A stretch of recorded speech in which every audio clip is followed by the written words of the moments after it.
Hər kəsə salam, hər vaxtınız xeyir olsun. Bugün sizlərə Family Friends kitabından mətn tərcüməsi edəcəm. Bu mətn tərcüməsi ümumiyyətlə mətnləri tərcümə etməkdə çətinlik çəkən şagirdlər üçün ümid edirəm ki, faydalı olar. Bəzi şagirdlər ümumiyyətlə sözləri bilir, sözlərin tərcümələrini bilir, sadəcə olaraq düzgün tərcümə edə bilmirlər. Bunun da bir neçə səbəbi ola bilər. Məsələn, ola bilsin ki, onlar ingilis dili və Azərbaycan dilindəki söz sırasının fərqli olduğunu hələ ki anlamayıblar. İngilis dilində birinci mübtəda və mübtədanın tam yanında xəbər işlənir əsasən. Amma Azərbaycan dilində bu fərqlidir. Azərbaycan dilində birinci mübtəda gəlir, mübtədadan sonra digər cümlə üzvləri işlənir və ən axırda cümlənin xəbəri işlənir. Yəni buna görə ingilis dilində cümlə tərcümə edəndə şagirdlərin əksəriyyəti səhvə yol verirlər və ya ola bilsin ki, onlar müxtəlif cümlə üzvləri ilə, müxtəlif cümlə tipləri ilə hələ ki qarşılaşmayıblar. Ümid edirəm ki, bu izahlı tərcümə onlar üçün faydalı olacaqdır. Başlayaq. Swiss Family Robinson, İsveçrəli ailə Robinson. The Swiss Family Robinson is a novel by Johann David Wyss. İsveçrəli ailə Robinson, gəlirəm ən axıra, Johann David Wyss tərəfindən yazılan romandır. It is a very exciting story. Burada cümlə tərcüməsi düz gedəcəkdir. Sadəcə buradakı it izi cümlənin sonunda dir kimi tərcümə edəcəm. O, çox həyəcanverici hekayədir. The main characters are a mother and a father and their 4 sons, Fritz, Ernest, Jack and friends. Əsas obrazlar ana və ata və onların 4 oğlu Fritz, Ernest, Jack və Friends'dir. The family decides to travel to a new country to live. Ailə, sonra gəlirəm ən axıra to live. Yaşamaq üçün yeni ölkəyə səyahət etməyə qərar verir. Neynədim? Birinci mübtədanı tərcümə eləyirəm. Gəlirəm ən sondan sözləri tərcümə eləyə-eləyə birləşdirirəm. Ən sonda cümlənin xəbərini deyirəm. They travel on a ship with lots of other people, but there is a big storm. Burada batı gördüm, cümləni 2 yerə bölürəm. Deməli, onlar, sonra yenə axırdan tərcümə edirəm. Çoxlu digər insanlarla gəmidə səyahət edirlər. Amma there is a big storm, böyük tufan vardır. Deməli, burada there is işlənibdir. Ümumiyyətlə cümlədə there is işlənibsə, bilirəm ki, axırdakıları tərcümə eləyib, sonra there is-i tərcümə edəcəm. Çünki there is vardır deməkdir. Bunu da cümlənin sonunda demək lazımdır. The ship sinks, but the family swims to an island. Yenə burada bat işləndiyinə görə cümləni 2 hissəyə bölürəm. Bata qədər bir tərcümə edirəm. Batdan sonra isə bir tərcümə edəcəm. The ship sinks. Gəmi batır. But the family swims to an island. Amma ailə gəlirəm axıra adaya üzür. There aren't any other people on the island, so the family is alone. Yenə soya qədər bir tərcümə eləyirəm. There aren't-la başladığına görə yoxdur deməkdir. Yəni vardır, yoxdur tipli cümlələr. There is, there are, there isn't, there aren't. Bunlar cümlənin ən sonunda deyilməlidir. Yəni ən sondan tərcümə eləyib əvvələ gətirirəm. Adada heç başqa insanlar yoxdur. Beləliklə, ailə yalnızdır. They take things from the ship, such as clothes and tools, to help them start a new life. Onlar, sonra from the ship-i tərcümə edirəm gəmidən, sonra gəlirəm bura. To help them start a new life. Onlara yeni həyata başlamağa kömək etmək üçün, deməli, paltarlar və alətlər kimi əşyaları götürürlər. Onlar gəmidən, onlara yeni həyata başlamaqlarına kömək etmək üçün paltarlar və alətlər kimi əşyaları götürürlər. Sonra, the family has lots of adventures on the island and they learn a lot of important lessons. Deməli, burada and işləndiyinə görə əndə qədər bir tərcümə edəcəm.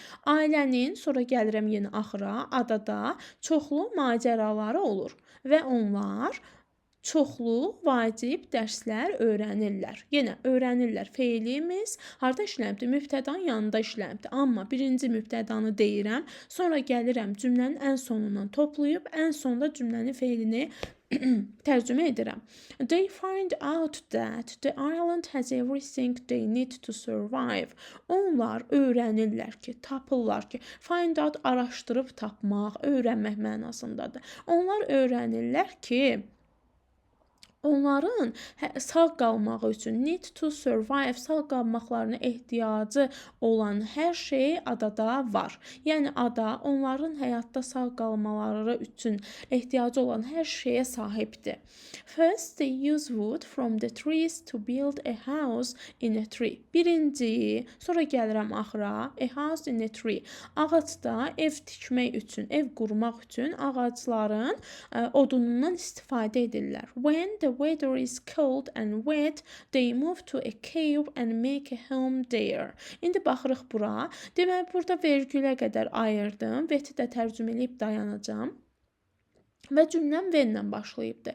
Cümləmin when-lə başlaması o deməkdir ki, when-dən sonranı tərcümə edib sözün sonunda anda əndə deyəcəm. Yəni hava soyuq və nəmli olanda onlar deməli move to a cave. Cave mağara deməkdir. Mağaraya köçürlər, gedirlər və orada özlərinə ev düzəldirlər, yuva düzəldirlər. Burada home işlənibdir, yuxarıda house işlənibdir. Onu da qeyd etmək istəyirəm ki, home və house tərcümə baxımından eyni olsa da, məna baxımından bir qədər fərqlidir. House dörd divar arası deməkdir. Yəni dörd divarı olan, şəraiti olan bir yer house olur.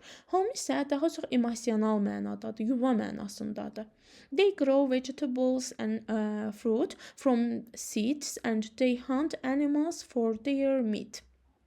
Yəni əndə qədər bir tərcümə edirəm. Onlar, gəlirəm axıra, from seeds. Deməli, toxumlardan meyvə və tərəvəzləri grow, yetişdirirlər, böyüdürlər. Neynədim? Yenə mübtədanın yanındakını ən sonda tərcümə edirəm. Onları dedim, gəldim axıra, tərcümə elədim, ən sonda grow-nu tərcümə edirəm və onlar ətlərinə görə heyvanları neynirlər? Ovluyurlar. They use salt to keep their meat fresh for a long time, so they are never hungry. Onlar, sonra yenə bu cümlədə nə işlənibdir? So işlənibdir. Bu deməkdir ki, soya qədər bir tərcümə edəcəm. They use salt to keep their meat fresh for a long time. Onlar, gəlirəm yenə axıra, for a long time, uzun müddət ərzində their meat fresh, ətlərini təzə saxlamaq üçün, keep saxlamaq deməkdir, təzə saxlamaq üçün duz istifadə edirlər. Salt duz deməkdir, özdə istifadə etmək. Sonra, sodan sonranı tərcümə edirəm. So they are never hungry. Beləliklə onlar heç vaxt acmırlar, ac qalmırlar. They cook food on a fire and they use plants to make paper and clothes. Onlar neynirlər? Yenə gəldik, əndə qədər bir tərcümə elədik. Onlar neynirlər? On a fire, tonqalda yemək bişirirlər və onlar bitkilərdən deməli nə hazırlamaq üçün? Paper and clothes, paltarlar və kağız hazırlamaq üçün istifadə edirlər.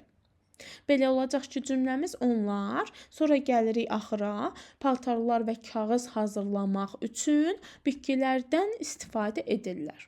They learn a lot about nature and they enjoy their life on the island. Onlar, yenə nature-a qədər bir tərcümə eləyirəm, çünki burada and vardır. Onlar təbiət haqqında çox öyrənirlər və onlar adadakı həyatlarından zövq alırlar. One day they have the chance to leave the island and go home to Switzerland, but they decide that the island is their home now. Bir gün onların, görürsüz cümlə çox uzundur, heç cür özümüzü itirmirik. Bata qədər yenə bir tərcümə eləyəcəyik. Burada əndi tərcümə, çünki bir-biri ilə bağlıdır da, bu iki cümlə bağlıdır. Bir yerdə deməliyik, yəni tərcümələrin ayırmaq olmaz. Bir gün onların, gəlirəm, mən axırdan tərcümə eləyirəm. Deməli, İsveçrəyə evlərinə getmək və adanı tərk etmək şansları olur. Amma, batdan sonra indi tərcümə edəcəm. Amma onlar qərar verirlər ki, Ada indi onların evidir. They are happy with their new life and they don't want to leave. Onlar are happy with their new life-a qədər bir tərcümə edirəm. Yəni əndə qədər ayırıram. Onlar özlərinin yeni həyatından xoşbəxtdirlər, həyatlarından xoşbəxtdirlər və onlar tərk etməyi, çıxıb getməyi istəmirlər. Ümid edirəm ki, bu tərcümə sizlər üçün faydalı olacaq.